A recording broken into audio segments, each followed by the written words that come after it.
Fala rapaziada, tudo certo? Estavam com saudades? Estavam? Pois é, acabou agora há pouco. Eu tô rindo de nervoso, papo reto. Acabou agora há pouco, Vasco 0, Botafogo 2. Acabou no Mané Garrincha, é bom lembrar. Mais um jogo, primeiro jogo depois da volta do Campeonato Brasileiro. Cara, o que eu tenho a dizer sobre esse jogo? Para começar, primeiramente já pedir para você se inscrever aqui no canal, deixar o seu like, fazer algum comentário aqui comigo, comentar. Voltamos, fiquei um mês de férias, foi o mês mais feliz da minha vida, cara. Sem jogo do Vasco, só assistindo o Mundial de Clubes, poxa, zoando todo mundo, assistindo jogos bons, poxa, tipo um PSG e Real Madrid, sabe? Jogos bons. PSG Atlético de Madrid, enfim. Amanhã temos o último jogo do Mundial, mas enfim. Amanhã a gente vai assistir um jogo bom. Hoje foi aquilo que a gente sabe que o Vasco é. A realidade é essa. Não gosto de ser pessimista, quer dizer, mas já sendo. Mas é isso que o Vasco é. O jogo contra o São Paulo, a gente esquece. Com todo respeito, não tirando nosso mérito, mas já tirando, o São Paulo era uma bagunça, a gente também. Só que a gente é uma bagunça com um treinador novo, a gente tá comprando o barulho do treinador por enquanto. O São Paulo não. É uma bagunça que ninguém tava correndo pelo treinador nitidamente. Você viu o Vasco jogando fácil. Com todo respeito, eu acho muito difícil o Vasco pegar qualquer time da Série A e conseguir jogar fácil igual ele jogou contra o São Paulo, por exemplo. Só se tiver de sacanagem, que na minha opinião era o que estava acontecendo com o São Paulo naquele momento, que acabou perdendo, o Zubeldia acabou sendo demitido, enfim. Fala que o São Paulo também, hoje, não é um time muito forte, mas enfim, ganhamos lá, mas, com todo respeito, uma mentira. É óbvio que quando perde não é desastre, quando ganha também não é as mil maravilhas. Mas, gente, pelo amor de Deus, foi um mês parado e olha o futebol que o Vasco apresentou hoje. Olha o futebol que o Vasco apresentou hoje, gente. Defensivamente falando, ofensivamente. Você viu um time sem meio campo. Então, assim, a sensação que eu tenho assistindo o jogo de hoje é que foi um mês jogado fora. Um mês jogado fora. Eu sei que desse um mês, acho que 15 dias foram férias pra esses vagabundos aí. Enfim, 15 dias de férias. Mas, mesmo assim, os caras deveriam estar com a disposição, pelo menos. Não foi o que eu vi. Com 25 do segundo tempo, pra mim, você, torcedor do Vasco, claro, você é torcedor, você vai assistir o jogo até o final. Mas você poderia claramente dormir, desligar a TV e ir embora dormir tranquilamente, porque você sabia que não ia acontecer mais nada. Você conhece o jogo do Vasco, você é vascaíno. Esse elenco, essa base, essa espinha desse elenco, a gente conhece bem. A gente sabe um jogo que o Vasco não vai fazer merda nenhuma. Esse jogo era um desse. Era esse jogo. Esse jogo era um jogo que, com 25, você já via que não ia acontecer nada. Podia dormir, podia, poxa, fazer um churrasco, ir lá, dançar, qualquer coisa, ir pra uma festa, que você saberia que o resultado não seria um empate, por exemplo, depois que o jogo já estava 1-0. O que mais dá raiva é que começou direitinho, ali uns 15 minutinhos, o time estava certinho. Tentando, defensivamente estava tentando ser organizado, tentava ali fazer alguma coisa, mas depois vai tudo se perdendo. Começou o jogo conseguindo pressionar, acho que ali teve umas duas saídas que o John não conseguiu sair jogando direitinho. A gente conseguiu subir encaixadinho, assim, umas duas, três vezes que aconteceu nos primeiros minutos ali. Depois virou uma bagunça, virou uma zona e o Botafogo dominou totalmente o jogo. Deixa eu pensar, eu acho que o John só fez umas duas, três defesas, não lembro agora. Mas nenhuma defesa difícil, tá? Tudo defesa que ele encaixou, enfim. Tranquilo, então não tivemos um lance de perigo, por exemplo. Não lembro agora, não sei se eu tô esquecendo, mas. Não lembro. De verdade. Mas enfim, foi um mês que parece que foi desperdiçado. O Vasco que veio a campo com Léo Jardim, Paulo Henrique, João Vitor, Lucas Freitas, Piton, Hugo Moura, Tietê, Felipe Coutinho, Nuno, Ryan e o Pirata Verrete. O mesmo time que vem jogando. E, cara, eu tenho uma crítica pro Diniz já de cara. Cara, esse time com esse meio campo vai sofrer na temporada. O Tietê não é o Tietê de antigamente, que, porra, percorreu o campo todo. Ele ainda tenta fazer, ele tenta ocupar esse espaço, mas não com aquele vigor que ele tinha antes. Não é mais esse cara. E o Hugo Moura é uma geladeira, não tem como. É difícil ele conseguir dar conta, por exemplo. E então fica difícil.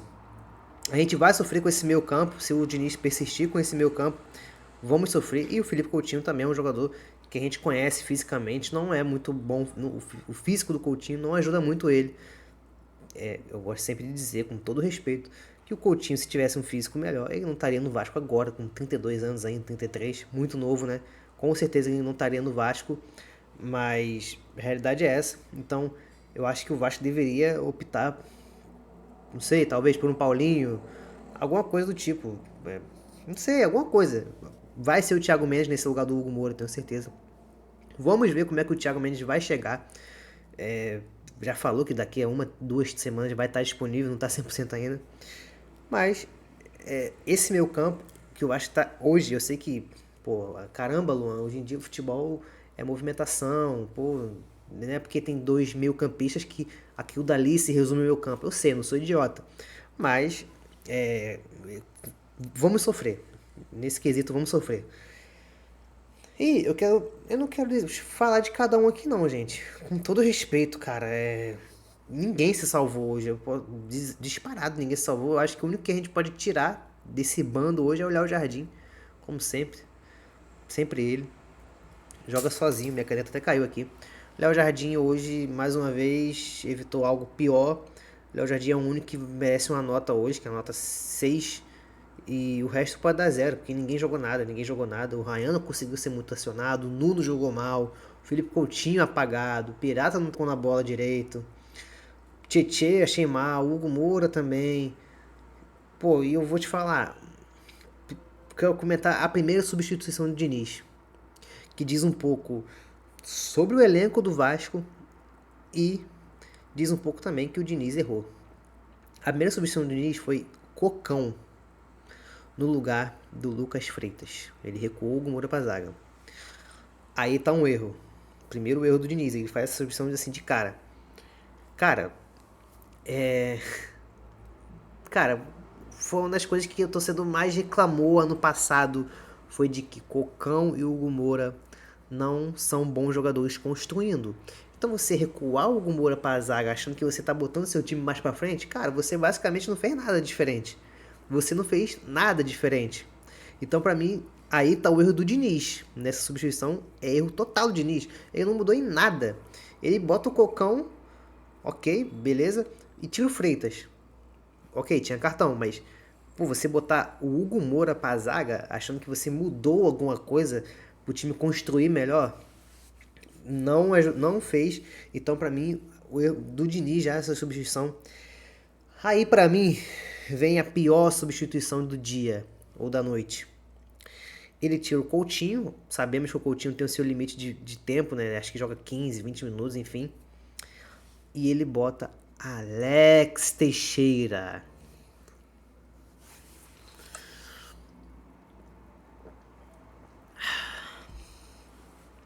Alex Teixeira, gente.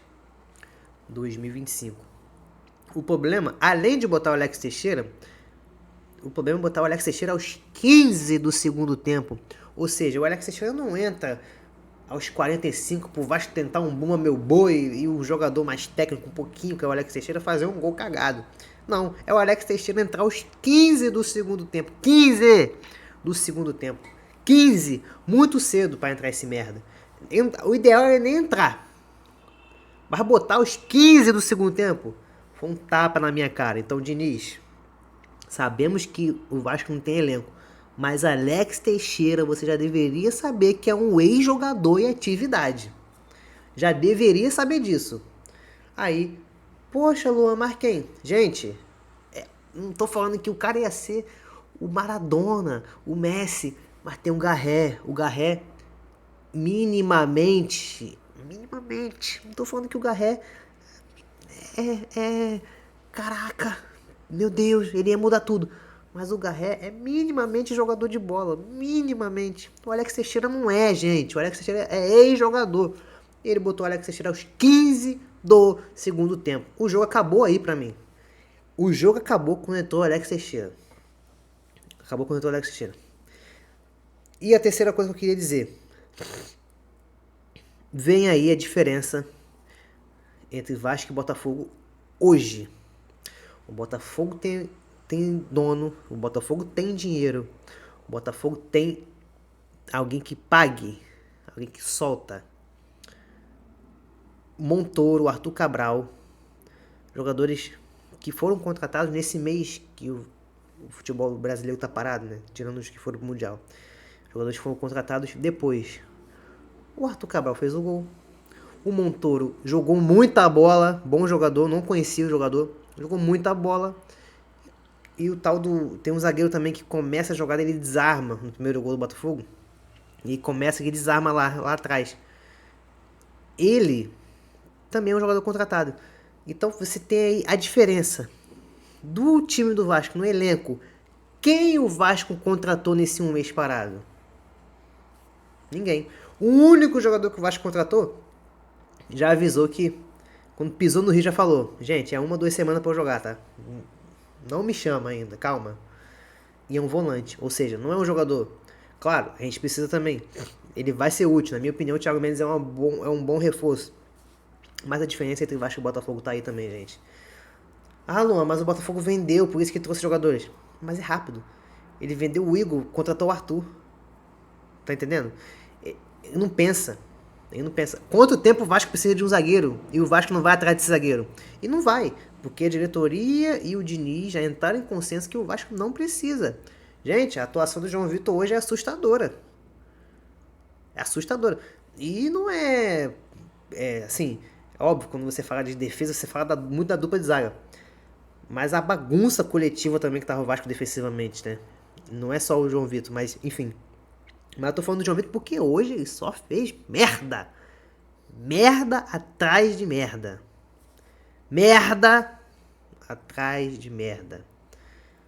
Entregou, fez pênalti que o juiz, que deu sorte que o juiz anulou, porque fizeram falta antes. Partida displicente. Não tá nem aí pro Vasco. O João Vitor é um jogador que muito tempo não quer estar no Vasco. Eu vejo pelo semblante, eu vejo pela postura, gente. Não é possível que o cara seja assim, não é possível. Não é possível. Gente, o João Vitor, quando chegou no Vasco, ah, Luan, mas tinha o Michael e o Léo Pelé, ele sempre foi isso. Eu não concordo com isso. Não concordo. Ele era um zagueiro, ok, atabalhoado, mas ele era um zagueiro útil no ano que ele chegou, em 2023. Ele era um zagueiro, sim. Ele era um zagueiro útil, sim. Ninguém vai botar na minha cabeça que ele já fazia essas merdas, mas tinha Michael e Léo Pelé, a gente esquecia dele. Não. Eu não acredito nisso. Ele virou esta merda de jogador de 2024 pra cá. Muito claramente não querendo estar aqui no Vasco. Muito, na minha opinião, é isso. Minha opinião, tá? Minha opinião. Então, cara, o Vasco precisa sentar com ele e falar: irmão, você quer estar aqui? Não quer? Então espera. Vamos tentar contratar um zagueiro, aí você vai embora, some daqui, vai embora, a gente te negocia. Cara, é porque ele é um zagueiro rápido. Por esse estilo do Diniz, que joga um pouquinho mais à frente, ele é essencial. Mas, na minha opinião, deveria jogar o Maurício Lemos, que não é esse jogador todo, mas... Não sei, gente, não sei, eu tô desesperado, não sei o que fazer. Porque a diretoria do Vasco não vai contratar esse zagueiro. Então, assim, óbvio, precisamos de contratações, o Pedrinho sabe disso. Mas o Diniz também hoje tem muita culpa no cartório. Ele demorou a botar o Garré, ele botou o GB depois, enfim, mas o GB é um garoto da base. Ele bota o DVD, mas o DVD, tá voltando de contusão agora, não dá pra exigir que o DVD jogue antes. Antes, mas enfim. E mais um jogo que o Paulinho não entra, um Paulinho que, na minha opinião, é um jogador que deve jogar no Vasco. Tem que jogar. É um jogador que tem que jogar. O Vasco tenta ter um estilo de jogo de bola no pé e ele tem que jogar. Então, é isso. Basicamente é isso. Eu queria dizer a última coisa. Mais um jogo contra time grande que a gente manda o jogo para Brasília. A gente vende o nosso campo em São Januário. São 2 jogos em Brasília, 2 derrotas, 2 jogos que vendemos o mando. 2 jogos que a gente dá 3 pontos pro adversário. Cara, São Januário joga. Poxa, Luan, mas o Vasco perdeu pro Bragantino. Cara, São Januário joga. São Januário joga. O Vasco tá um mês parado. Você acha que a torcida não ia estar empolgadíssima contra o Botafogo hoje, em São Januário? Pô, ia ser sensacional hoje. Hoje ia ser lindo, São Januário. Mas focamos em dinheiro e não esportivamente falando. Se cair, vai perder muito dinheiro, tá? É bom lembrar. O Vasco volta a campo contra o Del Valle terça-feira pela Copa Sul-Americana. Mais um jogo sem reforço, mais um jogo que o Diniz ficará exposto à beira do campo porque a diretoria do Vasco não contratou ninguém pro cara. Repito, ele tem culpa. Repito, ele fez besteira hoje. Repito, o Vasco não tem elenco. O Vasco precisa de contratações e é urgente. Urgente. O Watson quebrou a perna. Tava apostando nos jogadores que estão voltando de contusão. O Watson voltou de contusão, quebrou a perna já. O DVD voltou hoje. Mas o Vasco precisa ir no mercado contratar. Não dá pra ficar assim até o final do ano. E os jogadores não vão aguentar. Terça tem jogo na altitude. É bom o Vasco começar a se coçar, porque a gente precisa vencer o jogo de sábado contra o Grêmio. Enfim, só isso que eu queria dizer. Repito, se inscreve aqui no canal, deixa o seu like, comenta aqui comigo e voltamos, né? Voltamos. Não estava com saudade nenhuma disso, mas temos aqui que falar de Vasco, a gente bota a cara. A gente não é igual a esses caras, presidente, etc., que não falam, eles somem de tudo e bloqueiam torcedores. Enfim, muito obrigado para quem assistiu até aqui. Até o próximo vídeo. Tamo junto.